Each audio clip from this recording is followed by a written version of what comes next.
Hukum Mahasiswa Kota Kesos yang berkaitan dengan bank sampah.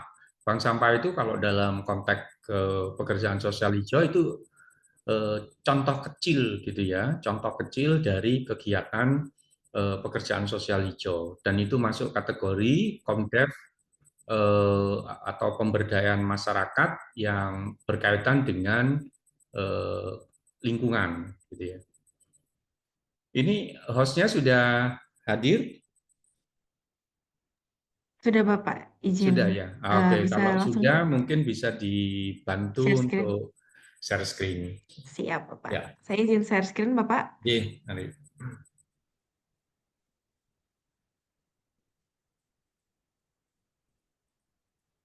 Baik, sudah terlihat Bapak Ibu?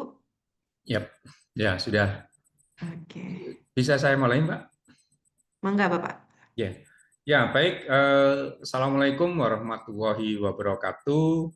Selamat siang dan salam sejahtera untuk kita semua.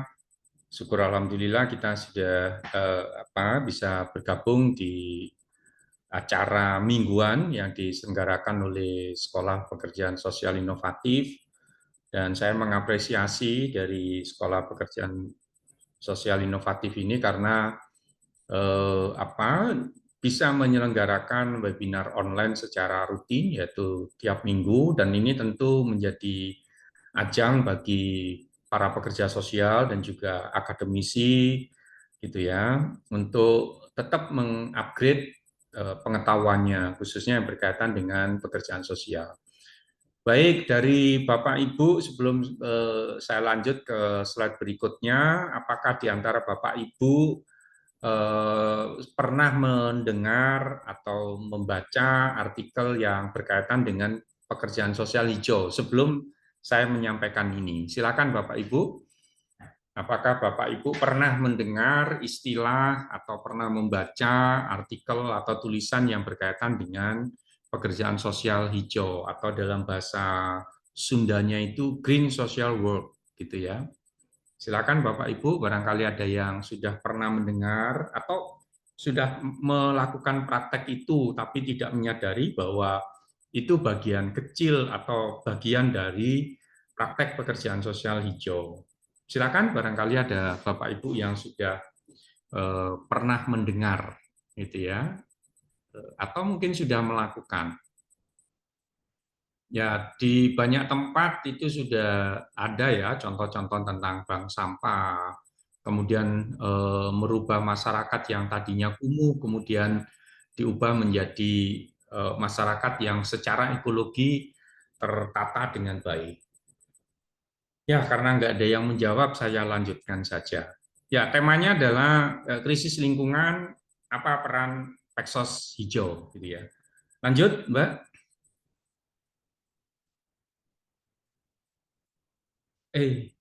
Ya, silakan. Ya, oke. Ya, saya akan memulai dari quotes, ada kata-kata bijak gitu ya. Sebenarnya kerusakan alam itu bukan terjadi pada kita gitu ya, tapi karena kita gitu ya. Jadi kerusakan alam itu ya karena ulah manusia gitu ya. Kalau secara teologis itu Tuhan sebelum menciptakan manusia itu kan sudah terjadi perdebatan gitu ya antara antara Tuhan, antara Allah dengan malaikat gitu ya. Kenapa engkau menciptakan manusia? Padahal manusia ini akan membuat kerusakan di muka bumi gitu ya. Tapi Allah Maha tahu gitu ya. Oke, kemudian yang lainnya ya menjaga lingkungan bukan hanya angan-angan tetapi tindakan. Nah, coach yang kedua ini tentu kalau kita bicara tentang pekerja sosial hijau gitu ya, bahwa pekerjaan sosial hijau itu bukan hanya sekedar konsep gitu ya. Kelestarian lingkungan itu bukan hanya sekedar teori ya. Kerusakan alam itu nyata gitu ya. Nah, kemudian setelah kita itu ada generasi berikutnya. Nah, oleh karena itu sebenarnya ketika kita memanfaatkan sumber daya alam, ketika kita mengolah lingkungan, sesungguhnya kita meminjam gitu ya, eh, meminjam sumber daya dari generasi yang akan datang gitu ya. Nah, kalau kita berpikiran bahwa lingkungan yang ada saat ini kita eksploitasi habis-habisan, maka yang akan mendapatkan beban itu adalah generasi yang akan datang, gitu ya. Oke, lanjut, Mbak.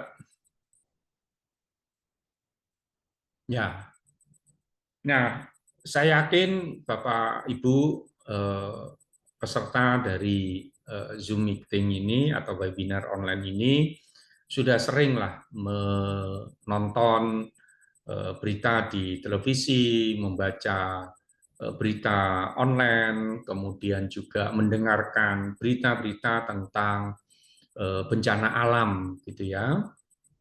Yang terakhir, yang banyak menyedot perhatian publik, termasuk juga perhatian internasional, itu adalah banjir ya di Bali, di Denpasar, gitu ya. Seperti kita ketahui bahwa Bali termasuk salah satu kunjungan wisata internasional, sehingga ketika terjadi bencana banjir bandang di Denpasar, maka itu menjadi berita internasional, gitu ya. Dan hampir di sebagian negara itu juga mengalami banjir besar, gitu ya. Ada di Cina, ada di Pakistan, ada di Arab Saudi beberapa waktu yang lalu, begitu ya.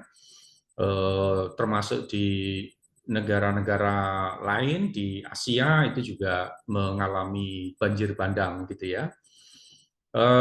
Kemudian tanah longsor, gitu ya, Bapak Ibu yang berada di Bandung, di Jawa Barat, beberapa waktu yang lalu dari BRIN, Badan Riset dan Inovasi Nasional, mengeluarkan peta, gitu ya, peta tentang sesar Lembang, gitu ya. Nah, tentu itu mengharuskan orang-orang yang tinggal di sekitar Bandung itu harus waspada karena bencana berupa eh, apa gempa bumi atau tsunami, gunung meletus itu kan bencana alam yang sangat susah untuk diprediksi, begitu ya. Tapi ada juga bencana alam yang terjadi karena ulah dari manusia. Bencana alam terjadi karena kebijakan yang dibuat oleh pemerintah itu tidak berpihak kepada lingkungan, gitu ya. Nah, beberapa foto yang saya tampilkan pada slide ini menunjukkan bahwa ya ada beberapa komunitas yang tempat tinggalnya terendam, mereka berada di sungai yang besar, gitu ya. Dan ketika curah hujan tinggi, maka terjadi banjir, dan tentu ini juga sebagian dari ulah manusia, karena sungai itu sudah lama tidak dikeruk, gitu ya, tidak lama sudah lama tidak dipelihara, tetapi sampah tiap hari makin menumpuk. Ketika curah hujan tinggi, maka terjadi banjir. Nah, begitu juga dengan dataran tinggi yang tadinya adalah hutan, kemudian dialihfungsikan, ada yang dialihfungsikan menjadi tanaman pertanian, gitu ya, ada yang dialihfungsikan untuk pemukiman. Nah, pada titik tertentu alam itu menggunakan atau menyampaikan bahasanya sendiri, gitu ya. Banjir, longsor itu adalah bahasa alam yang disampaikan, gitu ya. Karena alam pun sebenarnya juga memiliki hak, ya. Oke, kemudian kebakaran hutan ini menjadi salah satu peristiwa yang mungkin rutin, gitu ya, di musim-musim kemarau, gitu ya. Jadi ada dua pulau besar, Kalimantan dan Sumatera, yang biasanya kalau memasuki musim kemarau itu terjadi kebakaran hutan, baik yang disengaja maupun yang tidak disengaja. Yang disengaja tentu saja tujuannya adalah untuk membuka lahan baru. Jadi ada alih fungsi dari hutan alami, dari hutan tropis, kemudian diubah menjadi hutan industri. Tentu perubahan semacam ini juga ada kaitannya dengan kebijakan yang dibuat oleh pemerintah, pengawasan yang dilakukan oleh pemerintah begitu lemah gitu ya, sehingga perlahan tapi pasti kerusakan alam itu akan terjadi. Nah, begitu juga dengan perubahan alih fungsi dari sawah kemudian diubah menjadi pemukiman. Mungkin peristiwa semacam ini bagi kita itu adalah hal biasa gitu ya. Karena tanah sudah mulai terbatas, lahan terbuka juga terbatas, sementara penduduknya makin banyak, kebutuhan rumah meningkat, sehingga yang dikorbankan adalah sawah ya.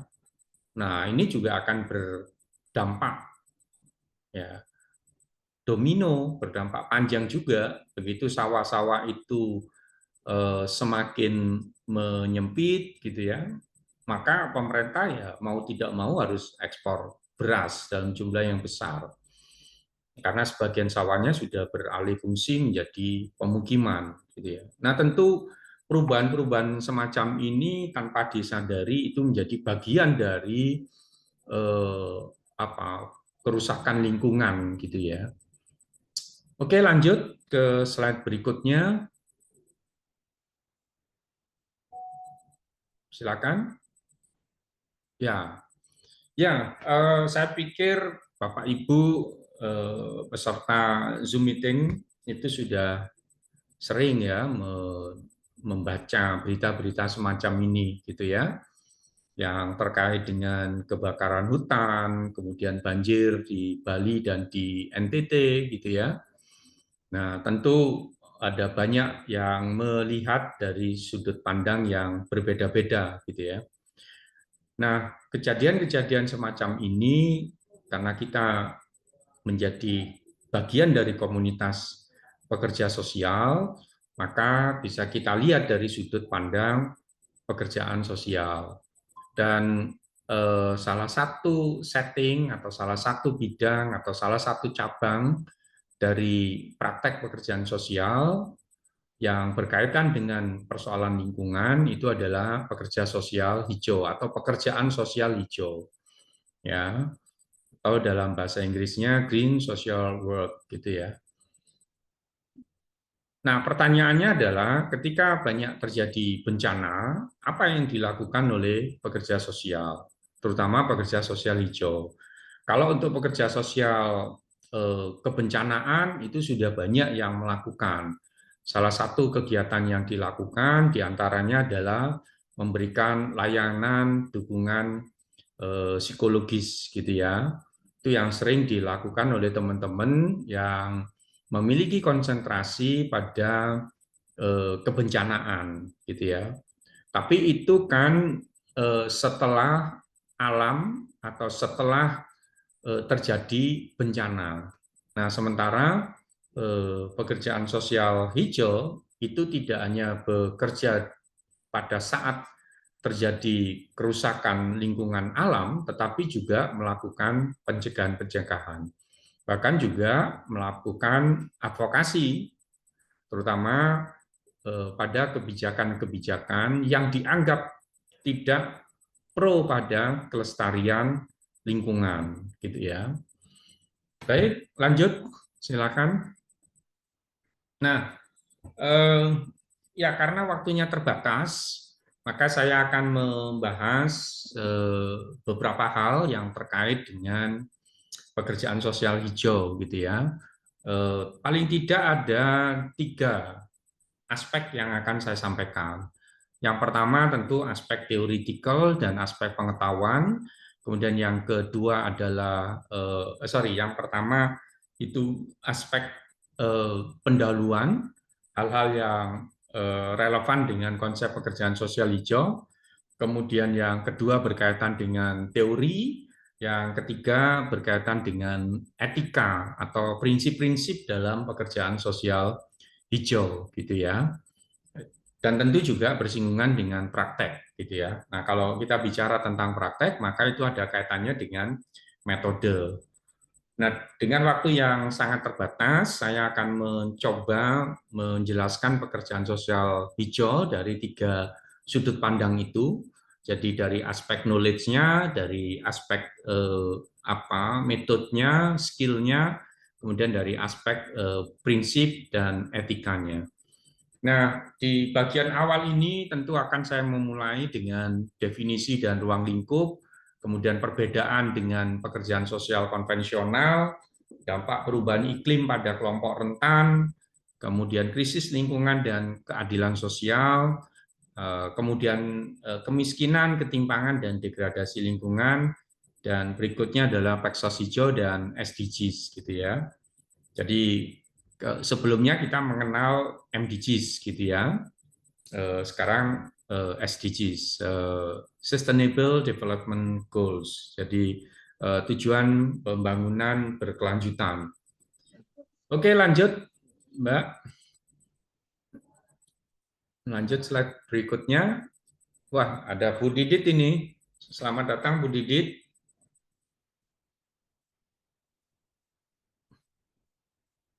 Ya, oke, baik. Ya, ini akan saya... Siang, Halo. Pak Sugeng. Jadi kader ini saya. Ya, baik. Saya mulai dengan definisi pekerjaan sosial hijau. Tentu saja kalau kita ingin memahami satu konsep yang menurut kita baru, yang paling mudah adalah memahami konsep itu secara definisi atau dari sisi pengertian. Paling tidak dengan memahami definisi itu, kita memahami apa sih konsep itu. Termasuk juga dalam konteks ini adalah definisi pekerjaan sosial hijau. Ya, pekerjaan sosial hijau menurut Dominelli tahun 2012 gitu ya, sebagai sebuah pendekatan Paxos yang mengintegrasikan keadilan lingkungan ke dalam prakteknya, menangani akar penyebab krisis ekologis dan ketidakadilan sosial, serta mempromosikan keberlanjutan dan ketahanan komunitas. Tentu definisi pekerjaan sosial hijau ini juga sebagian konsep-konsep di dalamnya merujuk atau mengacu pada definisi internasional tentang pekerjaan sosial, gitu ya. Paling tidak ada kaitannya dengan konsep keadilan sosial, gitu ya. Kemudian juga mempromosikan keberlanjutan, gitu ya. Tentu ini masih sangat relevan dengan definisi pekerjaan sosial secara internasional, gitu ya. Oke, tentu definisi semacam ini bagi Bapak Ibu yang selama ini menggeluti praktek-praktek konvensional mungkin dianggap hal yang baru, tetapi bagi Bapak Ibu, bagi peserta yang sudah menerapkan, maka konsep pekerjaan sosial hijau bukanlah hal yang baru, gitu ya. Oke, lanjut. Ya, oke, ruang lingkup dari pekerjaan sosial hijau itu lebih menyoroti hubungan antar manusia dan lingkungan, kemudian menentang ketidakadilan struktural yang memperburuk kerusakan lingkungan dan marginalisasi kelompok rentan. Kemudian mengadvokasi kebijakan berkelanjutan dan transformasi sistemik. Jadi kalau dari ruang lingkup pekerjaan sosial hijau itu ada beberapa hal yang perlu digarisbawahi. Yang pertama, ruang lingkup pekerjaan sosial hijau itu lebih fokus pada interaksi antara manusia dengan lingkungan. Kemudian yang kedua, pekerjaan sosial hijau ini lebih fokus pada kondisi struktural atau kondisi sistem yang dirasa tidak adil dan itu justru memperburuk kerusakan lingkungan. Ya, kemudian yang ketiga, bahwa di dalam pekerjaan sosial hijau berbagai macam kerusakan lingkungan itu pada akhirnya merugikan ya kelompok rentan. Biasanya kelompok rentan ini ketika berhadapan dengan kerusakan lingkungan itu kehidupannya justru semakin parah, gitu ya. Dan yang keempat berkaitan dengan advokasi kebijakan secara berkelanjutan, gitu ya. Lanjut, Mbak. Ya, ini saya akan menjelaskan perbedaan antara pekerjaan sosial konvensional dengan pekerjaan sosial hijau dari 4 aspek, gitu ya. Jadi 4 aspek itu adalah aspek fokus, kemudian teori, intervensi, dan tujuan. Nah, pekerjaan sosial konvensional seperti yang selama ini kita lakukan, itu tentu fokusnya adalah individu dan kelompok, gitu ya, atau sampai dengan komunitas dan masyarakat. Kemudian teorinya juga begitu, teorinya itu ya pada teori-teori yang levelnya mikro, psikososial, sampai teori-teori yang levelnya makro pada sistem sosial misalnya. Kemudian untuk intervensinya itu merentang mulai dari intervensi individu dan keluarga atau yang sering juga disebut dengan casework sampai dengan kebijakan sosial. Dan tentu tujuan dari Peksos konvensional adalah kesejahteraan sosial. Nah, bagaimana dengan pekerjaan sosial hijau, gitu ya? Nah, dari aspek fokusnya, Peksos hijau ini fokusnya adalah interaksi antara manusia dan lingkungan. Kemudian teori-teorinya ada teori ekosistem dan teori keadilan lingkungan, gitu ya. Nanti ada beberapa teori, paling tidak ada 6 teori yang nanti akan saya singgung sedikit, gitu ya. Kemudian dari sisi intervensinya ada mitigasi bencana, advokasi lingkungan, dan perbedaan dari aspek tujuan itu adalah kesejahteraan sosial ekologis, gitu ya. Jadi pertimbangan ekologis itu menjadi bagian dari eh, konsep kesejahteraan sosial, gitu ya. Oke, lanjut. Ya, eh, oke. Nah, oke ya. Ada beberapa isu yang terkait dengan Peksos hijau, gitu ya. Isu yang pertama terkait dengan krisis lingkungan dan keadilan sosial. Ya. Jadi Bullard ini salah satu teoritisi yang mengembangkan konsep keadilan lingkungan atau environmental justice, gitu ya. Jadi menurut Bullard, kerusakan lingkungan itu bukan hanya isu ekologis, tetapi juga masalah ketidakadilan sosial, di mana komunitas miskin dan terpinggirkan seringkali menjadi korban utama. Nah, studinya Bullard ini dilakukan di Amerika Serikat, di mana Bullard melihat bahwa ras negroid atau ras berwarna, gitu ya, atau yang dari Asia, itu seringkali menjadi korban dari ketidakadilan sosial yang ada kaitannya dengan isu ekologis. Salah satunya adalah pembuangan bahan berbahaya, gitu ya.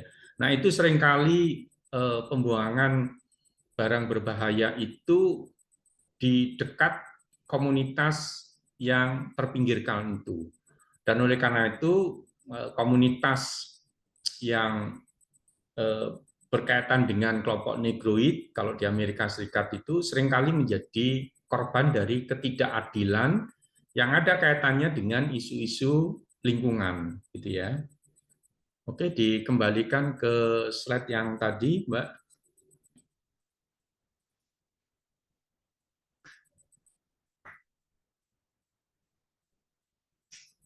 Ya, oke. Ya, kemudian yang lainnya juga, jadi Bulat itu menggarisbawahi bahwa ketidakadilan lingkungan itu berkaitan dengan distribusi dampak lingkungan yang tidak merata berdasarkan ras, kelas, atau geografi. Seperti yang saya sampaikan tadi, kelompok ras tertentu atau kelas-kelas tertentu atau kelompok-kelompok marginal itu seringkali menjadi korban dari ketidakadilan yang itu berdampak pada lingkungan. Ya, jadi pembuangan barang berbahaya itu seringkali juga di sekitar tempat tinggal kelas menengah ke bawah, gitu ya.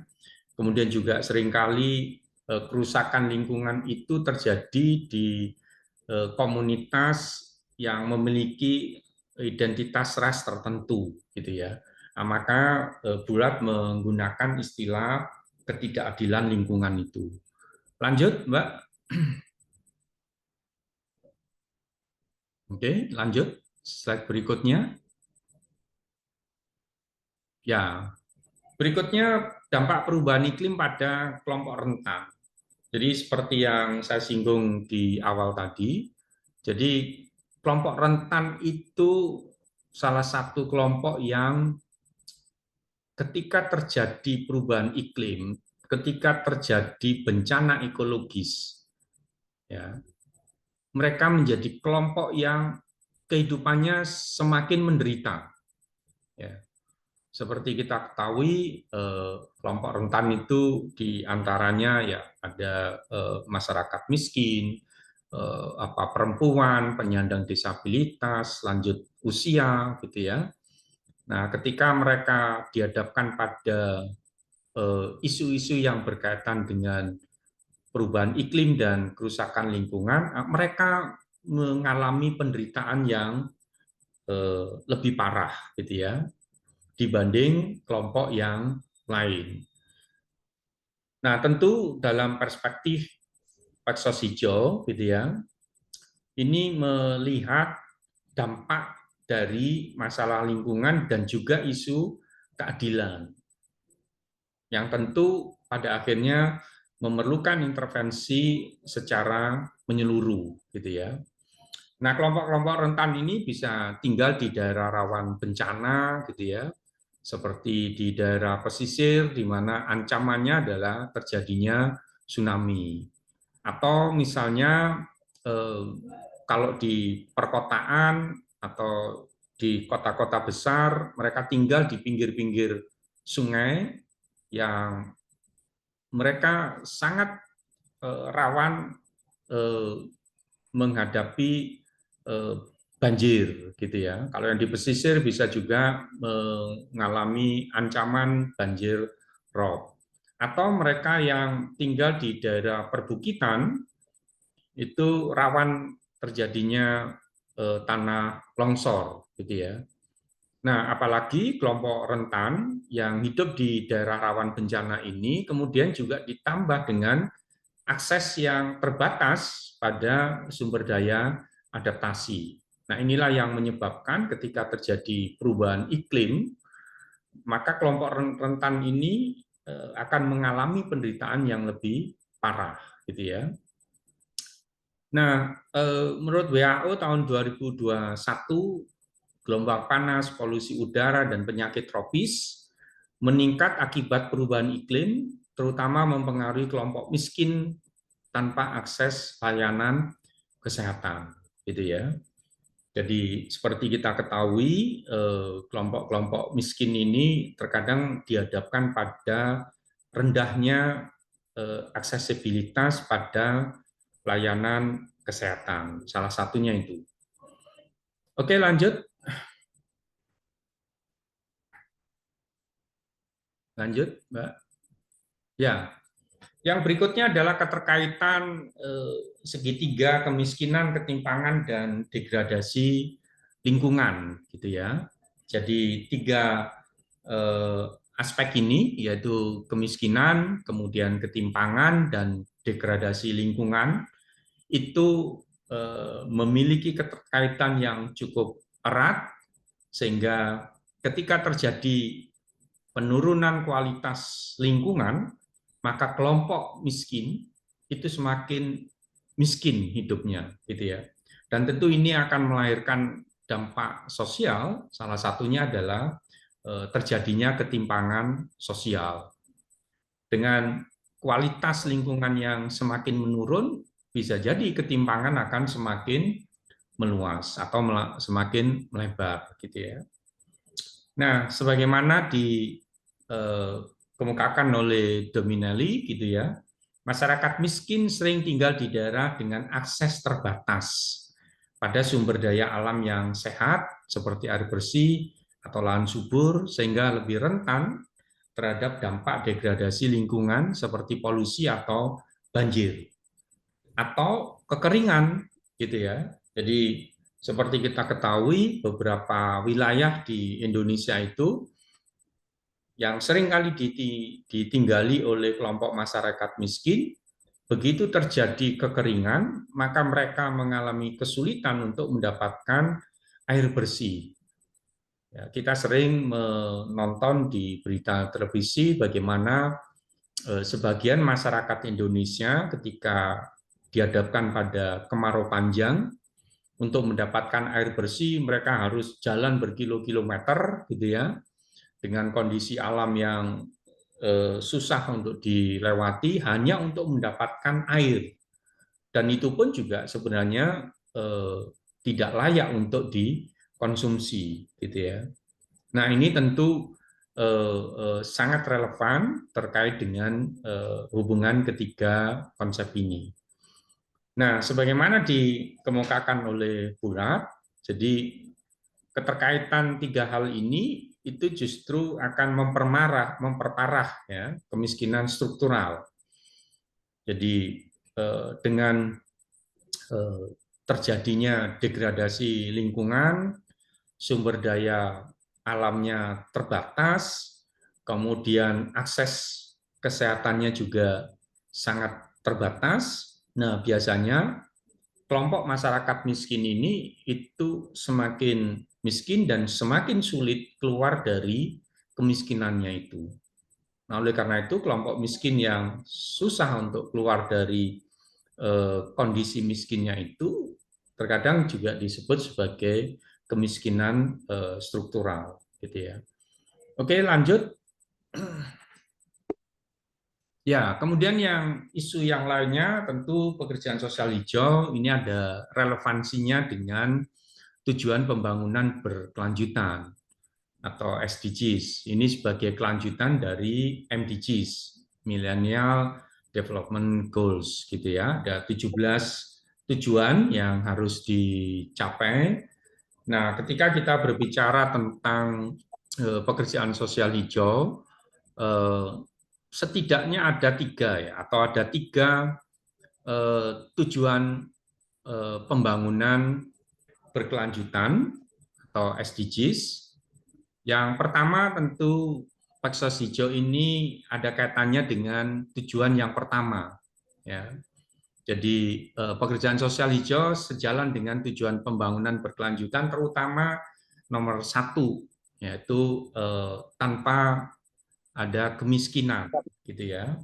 Kemudian yang kedua berkaitan dengan tujuan yang nomor 10, yaitu pengurangan ketimpangan, dan yang ketiga berkaitan dengan tujuan yang ke-13, terkait dengan penanganan perubahan iklim. Nah, tentu pekerja sosial hijau itu memiliki peran yang cukup strategis, karena keterlibatan dari Paksos Hijau itu menjadi salah satu agen perubahan untuk pencapaian tujuan pembangunan berkelanjutan ini, gitu ya. Dan tentu Paksos Hijau itu juga memiliki kesamaan visi dalam menciptakan kesejahteraan sosial, ekonomi, dan lingkungan, gitu ya. Karena bagaimanapun juga isu lingkungan itu juga menjadi isu yang sangat strategis di dalam pencapaian tujuan pembangunan berkelanjutan. Oke, lanjut. Nah, ya ada beberapa teori ya yang relevan dengan pekerjaan sosial hijau, gitu ya. Ada teori keadilan lingkungan, ada teori ekologi sosial, ada teori spiritualitas ekologis, ada teori pembangunan berkelanjutan, ada teori struktural hijau atau teori hijau struktural, kemudian ada teori resiliensi ekologis. Tentu di pertemuan kali ini saya tidak akan menjelaskan secara detail dari masing-masing teori, tapi saya akan menyampaikan beberapa poin saja terkait dengan 6 teori di dalam pekerjaan sosial hijau. Ya. Kalau untuk teori keadilan lingkungan atau environmental justice teori, itu lebih berfokus pada upaya untuk menentang diskriminasi lingkungan terhadap komunitas marginal, gitu ya. Jadi ini pelopornya adalah Bullard, gitu ya, yang pernah melakukan penelitian dan mendokumentasikan bagaimana ras dan kelas sosial tertentu di Amerika Serikat itu menjadi korban dari distribusi atau pembuangan limbah beracun, gitu ya. Jadi inti dari teori keadilan sosial ini adalah diskriminasi lingkungan terhadap komunitas marginal. Nah, kemudian ada teori ekologi sosial, gitu ya. Salah satu pencetusnya adalah Murray Bookchin. Teori ini dikembangkan oleh Bookchin dengan melihat, gitu ya, pada aspek ketidakadilan lingkungan itu terkait dengan sistem kapitalis dan patriarkis yang mendominasi relasi antara manusia dan alam, gitu ya. Seperti kita ketahui bahwa sistem kapitalis yang terkenal dengan rakusnya itu sangat eksploitatif terhadap lingkungan. Nah, secara jangka panjang kita bisa mengetahui dan bisa mengalami serta bisa merasakan bagaimana sistem kapitalis yang sangat eksploitatif terhadap lingkungan ini pada akhirnya menghasilkan kerusakan alam yang luar biasa, gitu ya. Dan teori ekologi sosial ini juga menyoroti nilai-nilai patriarkis, gitu ya. Jadi nilai-nilai yang cenderung bahwa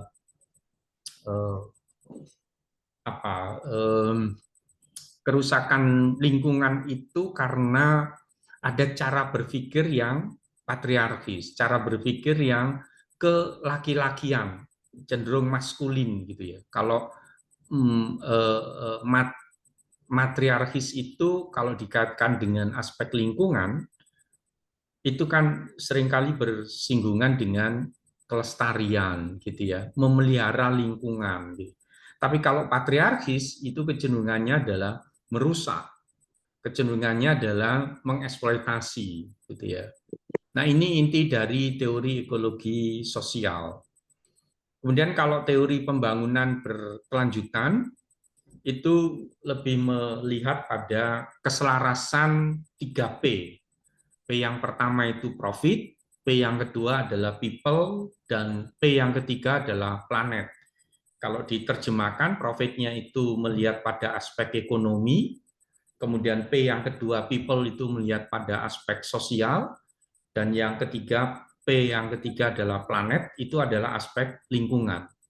Jadi teori pembangunan berkelanjutan itu harus mempertimbangkan 3 aspek ini. Kalau ada salah satu aspek yang rusak atau terganggu, maka akan terjadi ketidakselarasan. Kalau terjadi ketidakselarasan, maka upaya untuk mencapai keberlanjutan itu akan menjadi sangat sulit, gitu ya.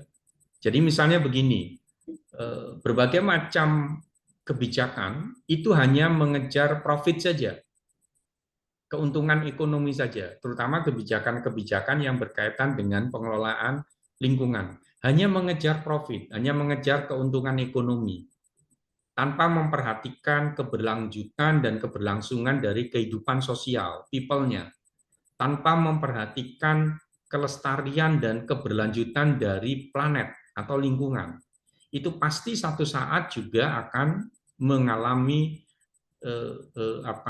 kehancuran, akan mengalami hambatan di dalam mencapai pembangunan yang berkelanjutan. Kemudian yang berikutnya ada teori spiritualitas ekologis, gitu ya. Teori ini mencoba untuk melihat, gitu ya, hubungan intrinsik, mendalam dan sakral antara manusia dengan alam semesta. Saya yakin ada banyak norma-norma, banyak nilai-nilai, banyak ajaran-ajaran lokal atau kearifan lokal yang mengajarkan kepada kita untuk memahami bahwa keseimbangan manusia dengan ekologis itu perlu dikedepankan. Ya, ada persoalan-persoalan yang berkaitan dengan keyakinan, gitu ya, bahwa kalau kehidupan lingkungan alam terganggu, maka manusia juga akan terganggu. Misalnya dalam tradisi masyarakat tertentu seperti yang terjadi di beberapa tempat.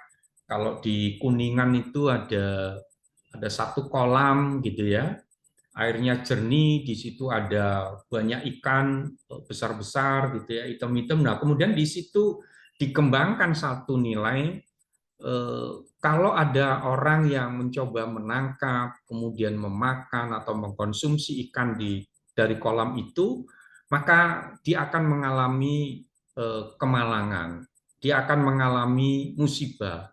Dan itu juga terjadi di Pasuruan, ada kolam yang juga banyak sekali ikannya, dan di situ dikembangkan nilai-nilai keyakinan bahwa tidak boleh mengambil ikan dari situ, gitu ya. Kalau ada yang melanggar, maka dia akan mengalami kemalangan atau kesialan. Nah, itu sebenarnya adalah bagian dari spiritualitas ekologis, gitu ya. Atau contoh yang lainnya, mengembangkan mitos, mengembangkan keyakinan tertentu, mengembangkan mistik, gitu ya, bahwa di dalam pohon yang besar itu kalau akan menebang itu harus melakukan ritual, dan ritual yang dilaksanakan itu biayanya sangat mahal, kan gitu ya, sehingga terkadang antara hasil menebang pohon dengan biaya ritual yang dikeluarkan itu tidak seimbang, sehingga masyarakat pada akhirnya tidak perlu harus menebang pohon itu, gitu ya, karena ada keyakinan tertentu, gitu ya, yang harus dilakukan agar alam itu tetap seimbang, gitu ya. Ya sama misalnya masyarakat yang ada di pesisir selatan itu pada waktu tertentu mereka melakukan upacara larung, gitu ya. Nah, itu sebenarnya terlepas dari eh, unsur-unsur mitos adanya Ratu Pantai Selatan, tapi sebenarnya di situ juga ada upaya untuk mempertahankan ekologis dengan keyakinan-keyakinan tertentu. Nah, kemudian teori struktural hijau atau teori ya hijau struktural, gitu ya. Ini lebih melihat bahwa krisis ekologi yang terjadi secara global itu adalah bagian dari konsekuensi langsung dari struktur politik, ekonomi, dan sosial yang kurang memperhatikan aspek-aspek lingkungan. Jadi seringkali struktur politik, ekonomi, dan sosial itu kurang memperhatikan aspek lingkungannya, gitu ya. Sehingga ketika terjadi kerusakan, maka ya kerusakan itu menjadi tidak hanya bersifat lokal, tetapi menjadi global. Nah, yang terakhir adalah teori resiliensi ekologis, gitu ya. Ini teori yang menjelaskan bagaimana masyarakat atau sistem sosial ya itu mampu menyerap gangguan dan perubahan sambil tetap mempertahankan fungsi struktur identitas dan kelestarian lingkungan. Nah, ini adalah penjelasan secara singkat terkait dengan teori-teori yang ada di dalam Peksos Hijau. Lanjut, Mbak.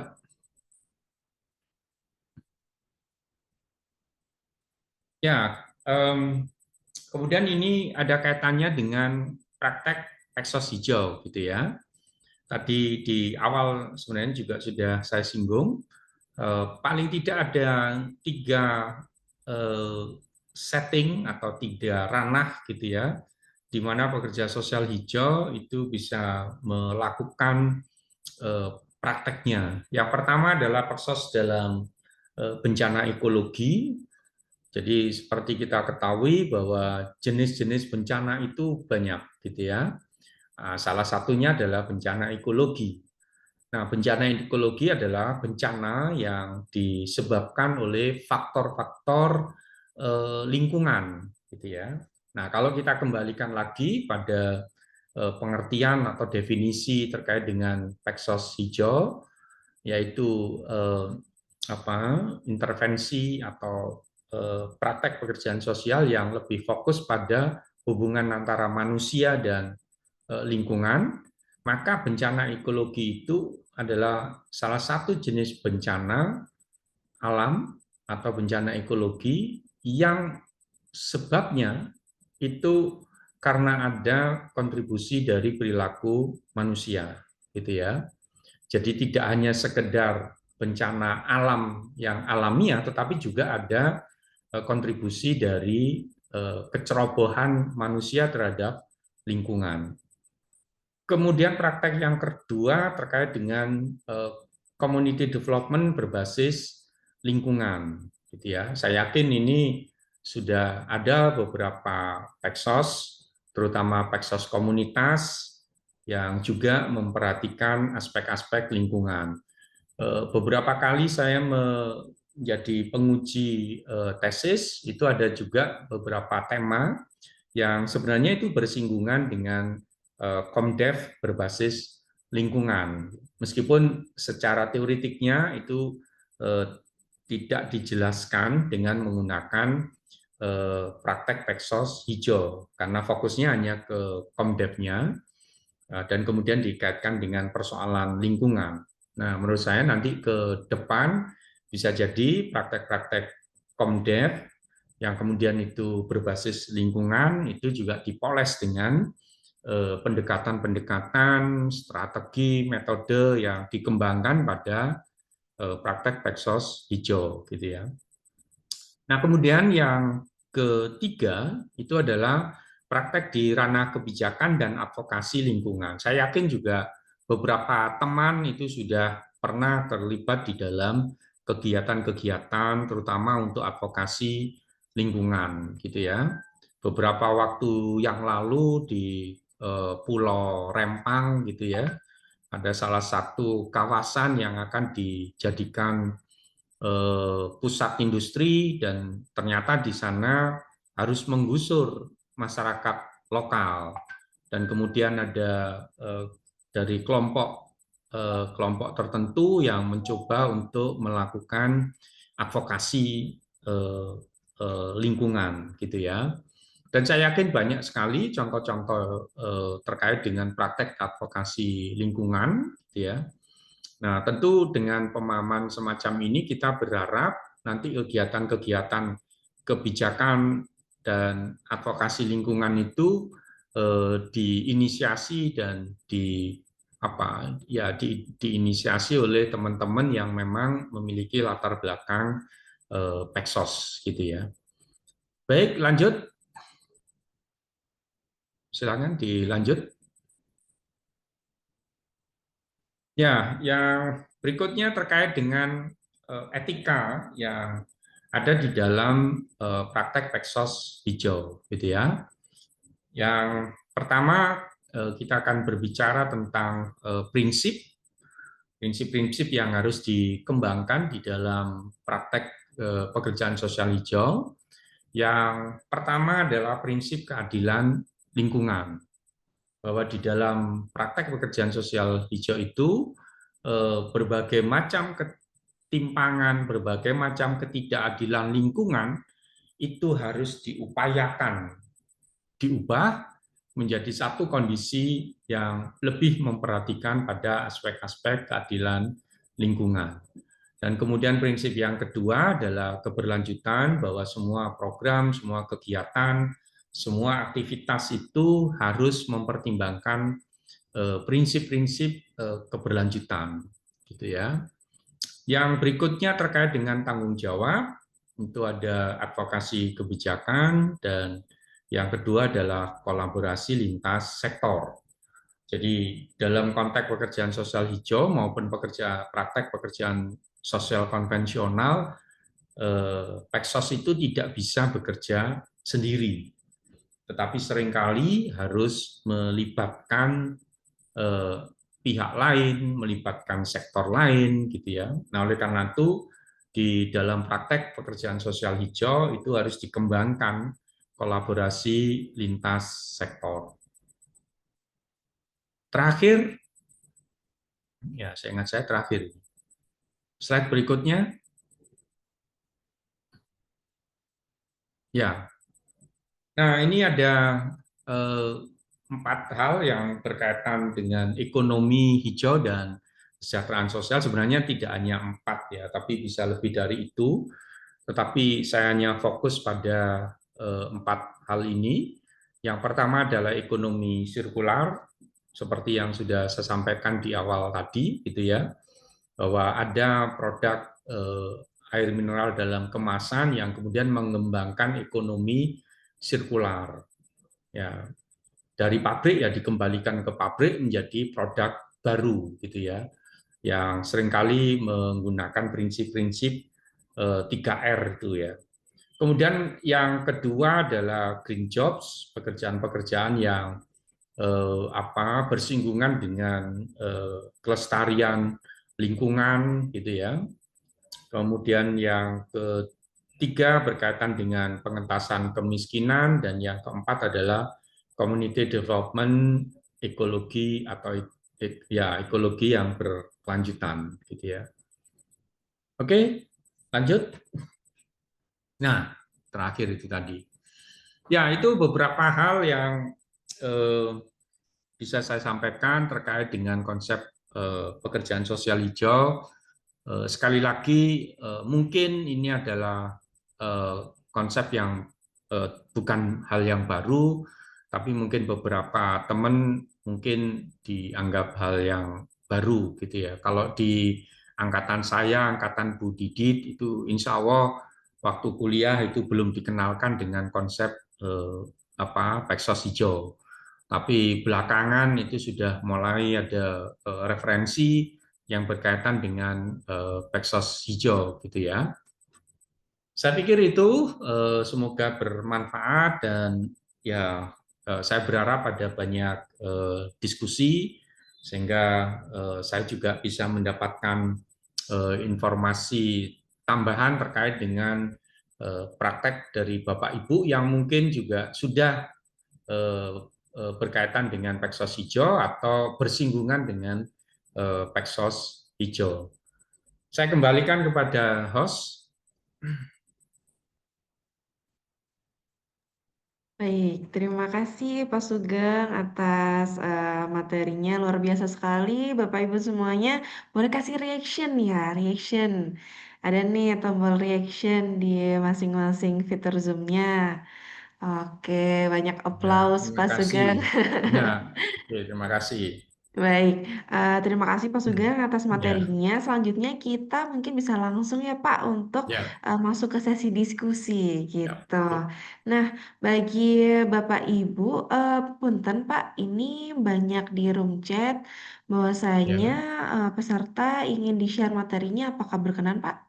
Oh ya, sangat berkenan. Nanti silakan Ya. di-share Mbak Sabrina. Siap, siap. Bapak Ibu Ya, nanti saya akan share materinya ya melalui room chat. Oke, baik sekarang mungkin kita masuk ke sesi diskusi bagi peserta yang mau bertanya, berdiskusi atau menyampaikan pengalamannya tentang Green Social Work ini. Boleh silakan raise hand atau bisa dituliskan langsung di kolom chat gitu. Boleh silakan Bapak Ibu, apakah ada yang mau bertanya, berdiskusi? Mumpung masih ada Pak Sugeng nih pemateri kita. Selamat siang, Mbak. Mohon maaf, saya bisa ya, bertanya. ya, Oh Pak iya, Yoga. baik. Ya, silakan Pak Ini Yoga. ya Pak Yoga, Ya, silakan Pak. terima kasih Mbak Sabrina selaku moderator dan terima kasih Pak Sugeng selaku pemateri pada kesempatan siang hari ini. Izin memperkenalkan diri. Saya Yoga Ardenta, saya alumni dari Poltek Yesus Bandung tahun 2024. Ya, Saya mau bertanya Pak, berkaitan dengan Peksos Hijau ya Pak ya. ya, Nah, kebetulan saya kan sekarang berdinas di Badan Penanggulangan Bencana Daerah Kota Bekasi Pak. ya, Nah, ya, dari pengalaman yang saya sudah dapatkan selama saya berdinas, di mana kan kalau BPBD itu kan berkaitan dengan alam ya Pak ya, dan lingkungan ya Pak ya. Nah, tapi tidak sedikit juga seperti kita ketahui Pak, masyarakat kita di Indonesia ini kan banyak sekali yang bergantung dan bermata pencarian berasal dari lingkungan Pak. Tapi satu ya, sisi masyarakat juga tidak sedikit juga yang merusak lingkungan berkaitan dengan mata pencariannya itu. ya. Nah, pertanyaan saya ini bagaimana caranya kita selaku pekerja sosial uh, bisa menyeimbangi atau menyelaraskan antara orang-orang yang bermata pencaharian dari lingkungan dan supaya tidak merusak lingkungan itu sendiri gitu Pak. Mungkin pertanyaan saya bisa cukup dimengerti ya Pak ya. Ya. Mungkin hanya itu yang saya tanyakan Pak. Terima kasih. Ya. Baik, terima kasih untuk Mas Yoga untuk pertanyaannya. Bapak ini kita tampung dulu atau langsung kita Oke, discuss? ditampung dulu aja. Baik, ditampung dulu Ya, ya. Untuk Mas Yoga, boleh lainnya dari room chat. Oh, izin Bapak, di room chat ada yang bertanya. ya, Izin dari Pak Kustaman. ya. Izin, bentuk nyata Peksos hijau di masyarakat di pedesaan maupun perkotaan pelaksanaannya bagaimana? Seperti itu, Pak. Ya. Oke, ada lagi Pak, siapa dari tadi? Ibu. Yang pertama dari Mas Enggak, Yoga, yang kedua. yang kedua dari Pak Kustaman. Pustaman. Betul. Oke. Ya, Baik. Ada lagi satu lagi mungkin Bapak Ibu. ya. Siap. Halo, selamat pagi, Bapak Ibu. Ya, silakan Pak Martin. Pak Martin, iya. Boleh lebih kencang lagi Pak Martin, suaranya kurang jelas Pak. Oke, dengar Pak Ibu suaraku. Halo, selamat sore. Sore Pak Selamat sore Martin. Pak Martin. Mangga Pak.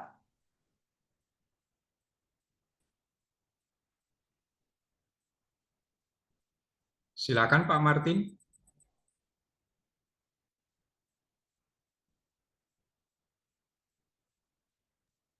Halo Pak Martin. Sepertinya terkendala Oke, jaringan ya Pak. Halo. Oh ya. saya lulus 2018.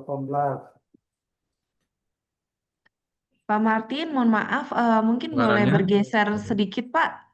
Jaringannya kurang jelas. Baik. Dengar ya Bu suaraku. Halo, Suaranya kecil Pak. oh, suaranya kecil. Nah ini sudah mulai jelas sih Pak. Boleh disampaikan dulu. Dengar ya Bu suaraku. Halo, Halo, halo. Iya, iya, dengar Pak, dengar Pak. baik Bu, Pak Bu, terima kasih. Tentunya saya tertarik sekali tentang krisis lingkungannya, apa peran pekerja sosial ini. Kita berbicara terkait dengan masalah lingkungan ini punya peran penting ya bagi kehidupan sosial masyarakat ya. Khusus kita berbicara secara nasional ya, karena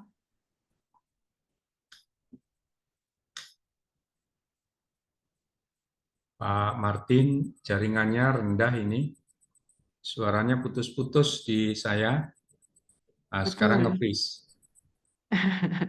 Iya, di saya juga mungkin Ya, kita saya next nggak ke dengar. pertanyaan yang lain dulu ya Bapak Ibu. Ada yang mau Ya, bertanya?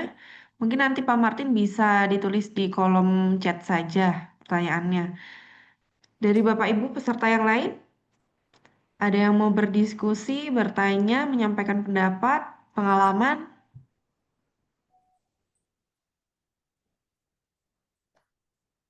kalau nggak ada mungkin dua dulu ya Mbak ya, sambil menunggu yang lain.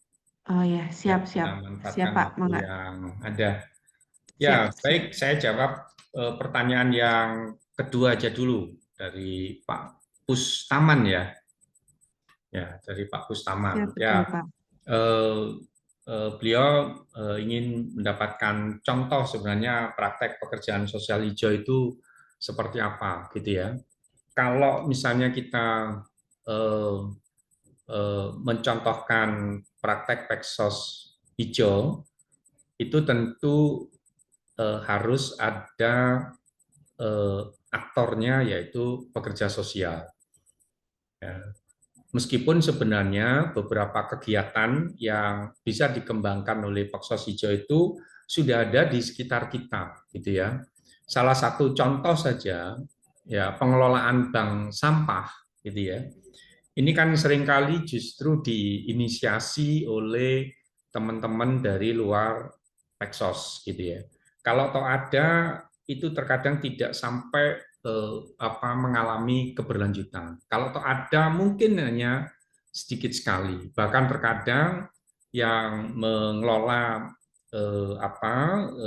bank sampah itu ya terkadang orang-orang yang memang memiliki jiwa aktivis sosial, gitu ya, memiliki waktu yang cukup, dan kemudian mereka mengembangkan itu, gitu ya. Termasuk juga kegiatan-kegiatan yang berkaitan dengan ekoprint misalnya, ya, membuat batik tapi dengan memanfaatkan motif-motif dari alam, memanfaatkan dedaunan, bahkan warnanya pun juga dari alam.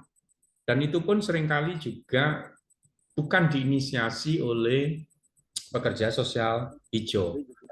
Nah, tentu ketika kita berbicara profesi, gitu ya, pekerja sosial hijau, kegiatan itu sebenarnya sudah ada di masyarakat. Pertanyaannya adalah, apakah kegiatan yang bersinggungan dengan persoalan lingkungan itu ada pendampingan, ada inisiasi, ada kepeloporan dari Peksosnya atau tidak, gitu ya.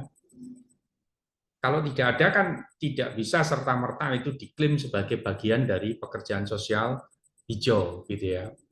Jadi sekarang juga muncul kegiatan-kegiatan yang berkaitan dengan pekerjaan hijau atau sektor pertanian di perkotaan, urban farming, gitu ya. Nah, pertanyaannya adalah, itu memang kegiatan-kegiatan yang sudah bersinggungan dengan adanya relasi manusia dengan lingkungan. Persoalannya adalah, apakah di dalam aktivitas itu ada metode, ada pengetahuan, ada etika, ada nilai-nilai yang bersinggungan dengan pekerjaan sosial hijau.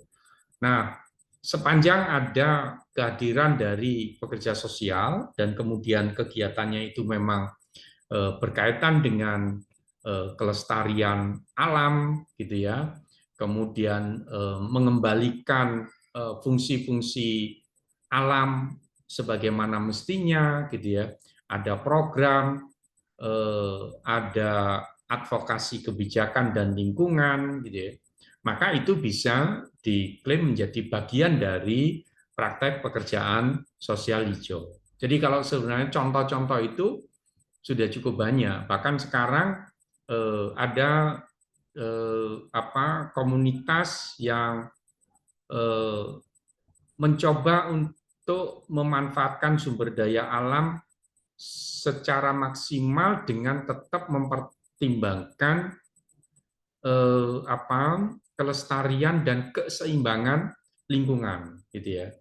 Atau misalnya ada sekelompok anak muda yang beberapa waktu yang lalu viral, dia fokusnya adalah pada kebersihan sungai, terutama sungai-sungai yang ada di sekitar komunitas, karena di sana banyak sekali sampah yang bertumpuk. Mereka kemudian menggerakkan orang-orang di sekitarnya dan membangun kesadaran untuk tidak membuang sampah di sungai, gitu ya, membangun kesadaran bahwa sungai itu adalah bagian dari sumber daya yang bisa dimanfaatkan untuk kehidupan mereka sehari-hari, gitu ya. Ada kegiatan-kegiatan yang berkaitan dengan pengembangan komunitas untuk memanfaatkan sungai misalnya. Nah, kalau itu ada sentuhan-sentuhan secara pengetahuan, secara metode, dan secara prinsip dan etika dari pekerjaan sosial hijau, maka itu juga bisa diklaim atau dikatakan sebagai bagian dari praktek pekerjaan sosial hijau. Ya. Jadi contoh-contohnya sebenarnya sudah ada, hanya itu tadi. Nah, apakah kegiatan-kegiatan semacam itu diinisiasi oleh Peksos? Nah, apakah kegiatan-kegiatan semacam itu pengetahuannya, metodenya, gitu ya, prinsip-prinsipnya, nilai-nilainya itu bersinggungan dengan Peksos hijau atau tidak, kan gitu ya? Karena banyak juga kegiatan-kegiatan kelestarian lingkungan itu justru tidak diinisiasi, tidak melibatkan dari profesi pekerjaan sosial, kan gitu ya. Oke, kemudian pertanyaan dari Kang Yoga, gitu ya, terkait dengan ya masyarakat itu atau manusia itu hidupnya bergantung pada lingkungan. Tetapi di sisi lain, manusia atau juga masyarakat itu melakukan perusakan lingkungan. Nah, tentu ini adalah interaksi antara manusia dan lingkungan yang tidak ideal. Interaksi antara manusia dan lingkungan yang merugikan salah satu pihak. Dalam hal ini adalah lingkungan. Ya. Nah, di dalam konsep pekerjaan sosial hijau, gitu ya, hubungan antara manusia dengan lingkungan itu harus seimbang. Manusia memberi pada alam, alam juga memberi manfaat kepada manusia. Nah, itu yang ideal, gitu ya. Dan yang tidak ideal, manusia atau masyarakat itu mengeksploitasi lingkungan alam tanpa pernah memperhatikan kelestarian dan keberlanjutan. Akhirnya lingkungan menjadi rusak, dan ketika lingkungan menjadi rusak, maka alam akan menggunakan bahasanya sendiri. Ya, alam juga punya bahasa sendiri, gitu ya. Banjir bandang itu ketika manusia secara masif melakukan kerusakan hutan, gitu ya. Kemudian ketika tanah yang tadinya hijau kemudian berubah menjadi gundul, dan pada saat hujan lebat, maka hukum alamnya akan terjadi banjir bandang atau tanah longsor. Nah, itu bahasa alam sebenarnya. Contoh yang lainnya, ketika manusia membuang sampah seenaknya di selokan, di sungai, gitu ya, pada titik tertentu maka sungai juga akan menggunakan bahasanya. Ya. Dia akan banjir, gitu ya.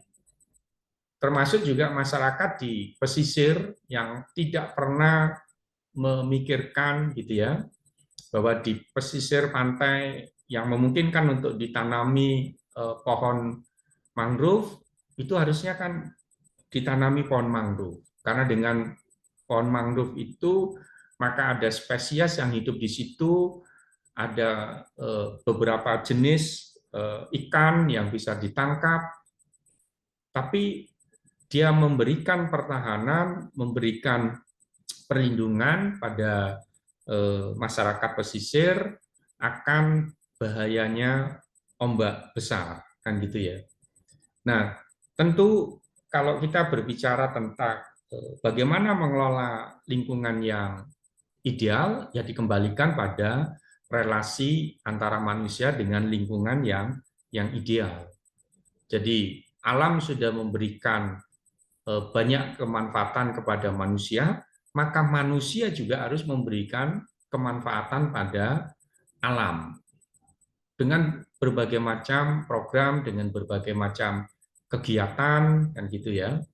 Makanya kenapa di dalam ajaran agama Islam terkait dengan kelestarian lingkungan hidup atau lingkungan alam, gitu ya, Jadi digambarkan kalau misalnya gitu ya akan terjadi kiamat atau akan terjadi satu kematian gitu ya, maka sempatkanlah kita sebagai manusia untuk menanam meski hanya satu pohon. Karena satu pohon itu akan bermanfaat bagi sekian banyak manusia dan makhluk lainnya, kan gitu ya.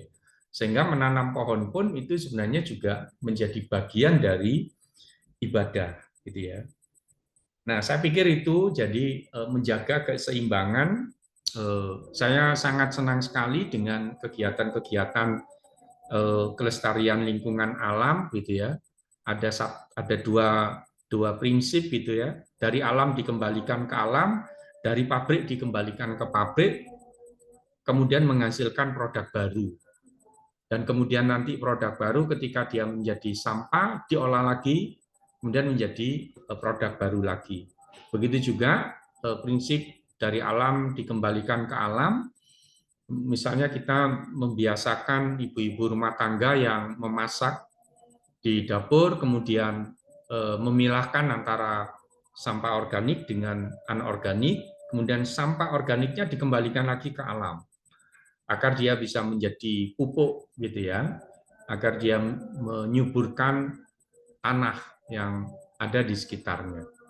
Nah, saya pikir itu adalah bagian dari upaya manusia untuk menjaga keseimbangan alam itu. Saya kira itu Pak Yoga, semoga jawaban saya memberikan pencerahan. Gitu ya. Saya kembalikan pada host. Terima kasih Pak Sugeng atas Oke, jawabannya. sama-sama. Siap, terima kasih Pak Sugeng dan berikut tadi ya Mas Yoga dan Pak Kustama terkait dengan jawaban yang diberikan oleh Pak Sugeng terkait dengan pertanyaan-pertanyaannya yang sudah diajukan. Baik, mohon izin Bapak ternyata di kolom chat juga yang menyusul. Ya. Boleh saya izin bacakan ya Pak? Ya, silakan. Yang pertama ini dari Pak Sudiharto Iyang. Izin bertanya Pak, Assalamualaikum. Saya Iyang Sudiharto, pendamping Kabupaten Sukabumi. Terkait dengan banyaknya alih fungsi di lingkungan sekitar, apa peran dan fungsi Peksos Hijau untuk berkontribusi terhadap hal ini? Terima kasih. Itu pertanyaan dari Pak Sudiharto. Sugiharto ya? Yang kedua, Sudiharto. Oh, Sugiharto. Pak Iyang. Iya, Pak Ya, Iyang ya. Sudiharto. Oke. Yang kedua, Bapak, pertanyaannya dari Itsna Wijaya. Siang, Pak. Mohon maaf, mikrofon dan kameranya sedang tidak bisa. Izin bertanya, kita sebagai Peksos, sebagian besar merupakan pegawai di pemerintahan. Bagaimana menurut pandangan Bapak tentang posisi kita sebagai Peksos terhadap kebijakan pemerintah untuk mengurangi dampak sosial, namun malah berdampak negatif terhadap lingkungan dan masyarakat sekitarnya? Wah, pertanyaannya ini ya Pak, cukup berat. Ya. Itu Pak, mungkin dua dulu ya Pak ya kita jawab Oh, ya. atau Ya, tiga? dua dulu aja. Dua dulu saja ya Pak ya, siap. Ye. Mangga Pak Sugeng. Ini yang pertama dari Pak Sudiharto Yang, Jawa Barat ya. Ini saya baru membaca ini soal apa pertanyaannya. Ya, terkait dengan banyaknya alih fungsi di lingkungan sekitar, apa peran dan fungsi Peksos Hijau untuk berkontribusi terhadap hal ini? Ya, seperti yang sudah saya tampilkan dan sudah saya jelaskan di slide tadi ya, jadi terkait dengan praktek Peksos Hijau, untuk pertanyaan Pak Sudiharto, mungkin kita bisa fokus pada advokasi kebijakan dan juga advokasi lingkungan. Selama ini kalau kita lihat gitu ya, teman-teman yang aktif untuk melakukan advokasi kebijakan lingkungan dan juga advokasi pada kerusakan lingkungan itu kan teman-teman dari WALHI ya kalau di Indonesia ya, Wahana Lingkungan Hidup. Kalau di tingkat internasional itu ada di Greenpeace misalnya ya. Nah, sebenarnya teman-teman Peksos Hijau ketika ingin terlibat di dalam advokasi kebijakan lingkungan gitu ya. Ya sekali waktu ketika jadi mahasiswa misalnya atau sudah jadi peksos ya sekali waktu bisa bergabung dengan kelompok-kelompok yang memang memiliki fokus pada advokasi lingkungan gitu ya. Salah satunya adalah WALHI gitu ya, Warna Lingkungan Hidup. Dan kalau kita baca track record dari yang pernah dilakukan oleh WALHI itu kan ya lumayan banyak, dan itu sebenarnya kalau kita kembangkan dalam konteks pekerjaan sosial hijau, ya apa yang dilakukan oleh WALHI itu bagian dari peksos hijau gitu. Nah, cuman pertanyaannya adalah apakah di dalam kelompok atau organisasi WALHI ini ada peksosnya atau tidak? Nah, yang seringkali kita lihat itu adalah teman-teman kita yang latar belakangnya hukum atau latar belakangnya dari non peksos, tetapi justru mereka memiliki ketertarikan untuk melakukan advokasi kebijakan dan advokasi pada lingkungan. Prinsip-prinsipnya sebenarnya juga itu bagian dari praktek pekerjaan sosial hijau, gitu ya. Dan saya yakin banyak sekali contoh-contoh dari gerakan-gerakan yang dilakukan oleh teman-teman organisasi masyarakat sipil atau NGO yang berkaitan dengan advokasi lingkungan itu. Salah satunya adalah advokasi pada alih fungsi lahan, kan gitu ya. Nah, kemudian pertanyaan yang disampaikan oleh Itsna Wijaya, gitu ya. Izin bertanya, sebagai peksos, sebagian besar merupakan pegawai pemerintah. Bagaimana menurut pandangan Bapak posisi kita sebagai peksos ya terhadap kebijakan pemerintah untuk mengurangi dampak sosial, namun berdampak negatif terhadap lingkungan dan masyarakat? Ya, apapun status Anda, apakah sebagai peksosnya pemerintah, isu-isu tentang lingkungan itu kan tidak mengenal gitu ya batas, karena persoalan lingkungan itu kan sebenarnya juga menjadi tanggung jawab kita bersama gitu ya. Nah, kalau Anda menjadi bagian dari peksos pemerintah, kemudian bisa terlibat di dalam kegiatan untuk melakukan advokasi kebijakan yang memiliki perspektif atau berwawasan lingkungan, ya tidak ada salahnya Anda memasukkan pemikiran-pemikiran Anda terkait dengan nilai-nilai dari praktek pekerja sosial hijau. Jadi tidak perlu takut gitu ya, meskipun Anda adalah pemerintah gitu. Jadi ketika Anda mendapatkan kesempatan untuk terlibat di dalam memberikan advokasi kebijakan, ya lakukan secara maksimal gitu ya. Karena memang ada beberapa kebijakan pemerintah yang pada akhirnya berdampak negatif pada lingkungan gitu ya.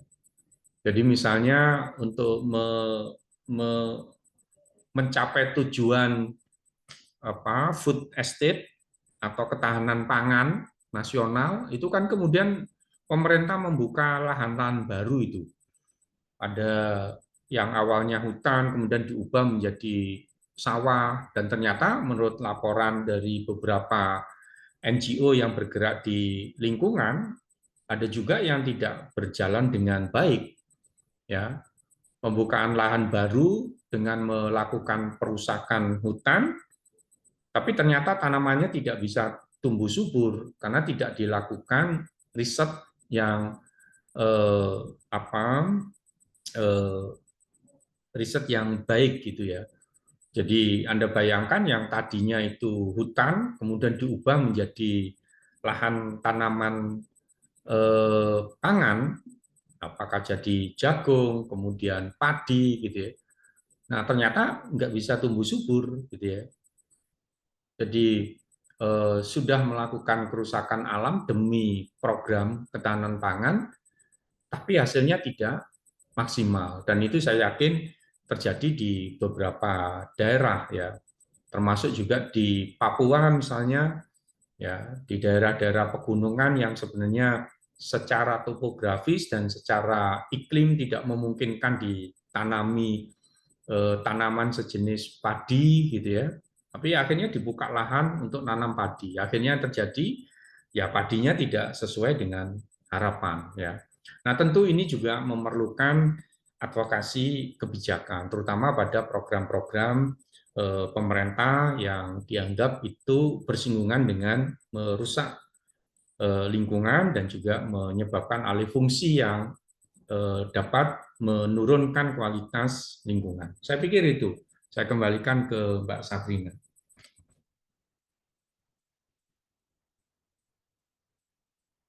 Ya, silakan Mbak Sabrina. Ya.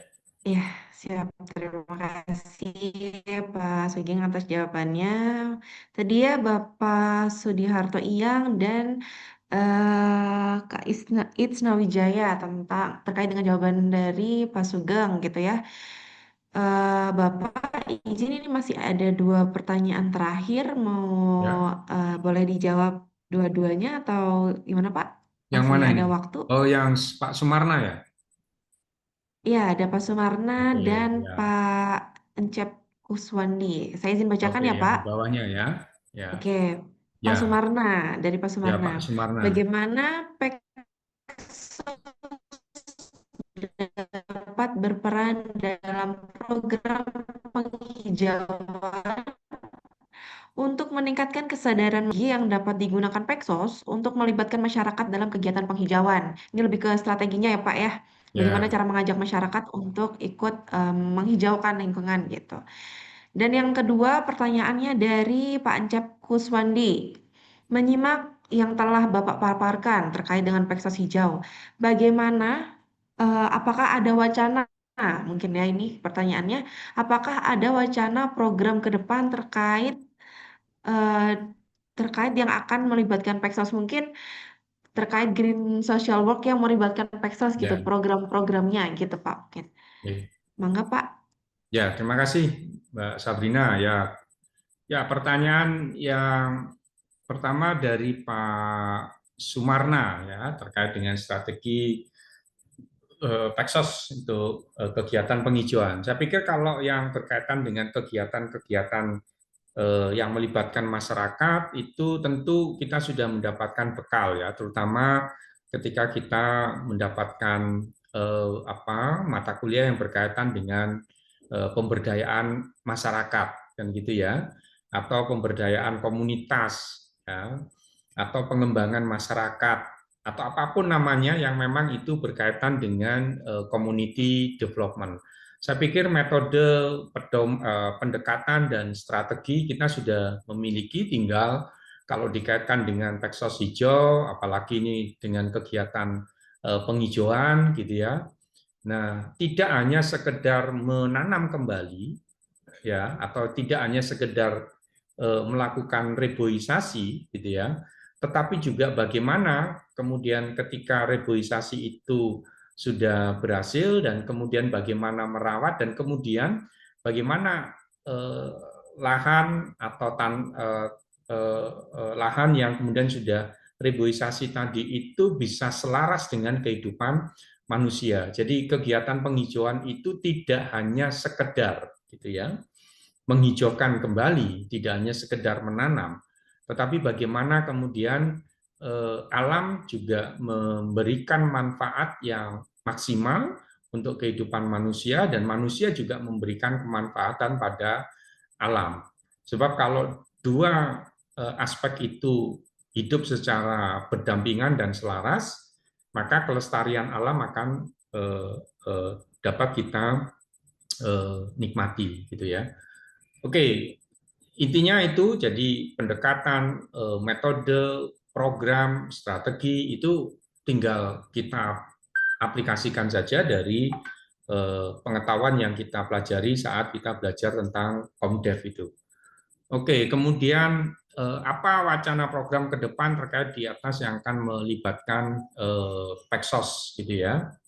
Jadi intinya begini, kalau kita ingin diakui, maka ya kita harus mampu mengenalkan spesifikasi, kemudian kompetensi, kapasitas kita sebagai Peksos apa, gitu ya. Nah, karena kita bicara dalam konteks Peksos hijau, ketika ingin dilibatkan dalam program-program pemerintah, program-program masyarakat, program-program perusahaan yang berkaitan dengan lingkungan, gitu ya, ya maka kita harus memiliki pengetahuan, memiliki metode, memiliki nilai, memiliki prinsip-prinsip yang berkaitan dengan Peksos hijau itu.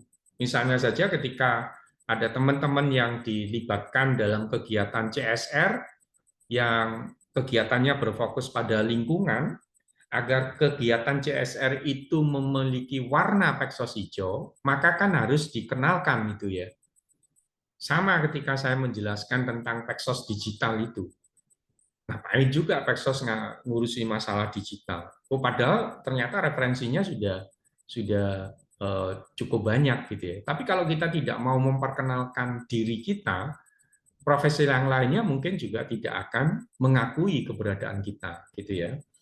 Jadi kesimpulannya agar kita bisa dilibatkan di dalam kegiatan-kegiatan yang berkaitan dengan lingkungan, ya apalagi yang berkaitan dengan Peksos hijau, ya kita harus memiliki wawasan atau pengetahuan, termasuk juga praktek, ya, yang berkaitan dengan Peksos hijau.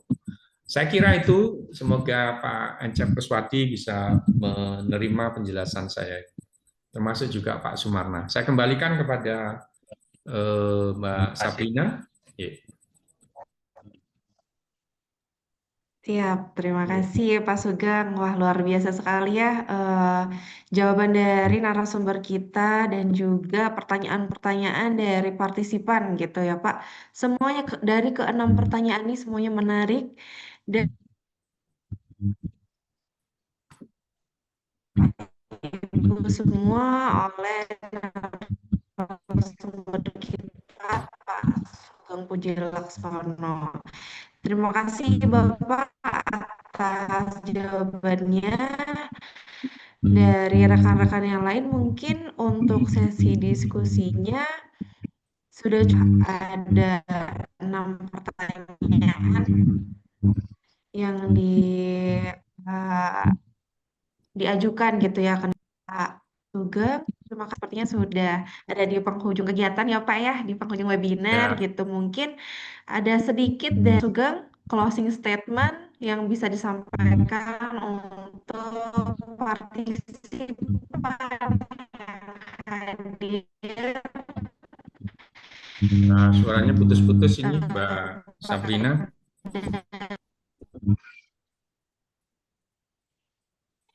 Ya, closing statement-nya alam sudah banyak memberi kita, maka kita juga perlu memberi alam agar kita Baik, bisa halo, tes. hidup. Ya. Ya. Halo, terdengar suara saya? Ya, saya ulangi closing statement saya. Jadi alam sudah banyak memberi kita, maka kita juga harus memberi pada alam agar kita bisa hidup selaras dengan alam. Terima kasih. Assalamualaikum warahmatullahi wabarakatuh. Selamat siang atau selamat sore bagi teman-teman yang ada di Indonesia Tengah dan Timur. Mohon maaf kalau ada hal yang kurang berkenan. Dari saya cukup sekian. Assalamualaikum warahmatullahi wabarakatuh. Waalaikumsalam warahmatullahi wabarakatuh. Terima kasih Waalaikumsalam Pak warahmatullahi Sugeng. wabarakatuh. Ya, terima kasih banyak Pak Sugeng atas waktu dan kesempatannya. Baik, izin saya tutup juga ya Pak, Bapak Ibu sekalian beserta tadi untuk materi sudah saya share ya untuk linknya, sudah ada di room chat dan absensi Flyer saya Mbak, nggak ingatkan ada materinya. Oh, belum ada materinya ya? Iya, Sebentar. hanya flyer kegiatan saja Mbak. Mungkin boleh di-refresh lagi Pak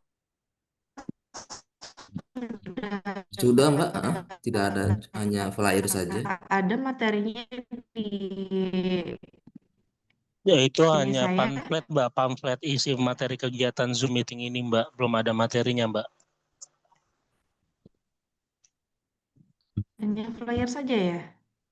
Saya Iya, hanya izin pamfletnya. keluar ya. Oh ya Ya, siap. silakan Iya, materinya Pak. di-share Siap, pada Pak. Baik, Pak. teman-teman. Ya, oke. Terima kasih. Boleh di-refresh lagi ya Bapak Ibu, sudah terupload ini untuk PowerPoint-nya. Silakan Sudah, Mbak. di-refresh Sudah dulu masuk saya lihat. Google Terima Drive-nya. kasih. Sudah masuk ya. Baik, izin Bapak Ibu sebelum meninggalkan ruangan Zoom, saya izin tutup. Demikianlah rangkaian webinar kita pada siang hari ini. Semoga paparan narasumber dari Pak Sugeng tadi bisa membuka wawasan baru ya tentang Green Social Work dan menginspirasi kita untuk selanjutnya langkah-langkah nyata kita semua adalah menghadapi tantangan krisis di lingkungan. Baik, saya Sabrina atas nama panitia dan juga penyelenggara Sekolah Inovasi Pekso, saya mengucapkan banyak terima kasih kepada narasumber kita dan juga kepada seluruh peserta yang berpartisipasi aktif dari awal sampai akhir. Mari kita tutup acara ini dengan semangat bahwa menjaga lingkungan berarti menjaga kehidupan kita juga. Semoga kita bisa menjadi bagian dari Peksos Hijau, pekerja sosial hijau yang mengintegrasikan kepedulian sosial dan kepedulian ekologis untuk masa depan kita yang lebih baik. Baik Bapak Ibu, izin sampai jumpa di kegiatan Sekolah Inovasi Peksos berikutnya. Saya Sabrina pamit undur diri. Terima kasih. Wassalamualaikum warahmatullahi wabarakatuh. Waalaikumsalam warahmatullahi wabarakatuh.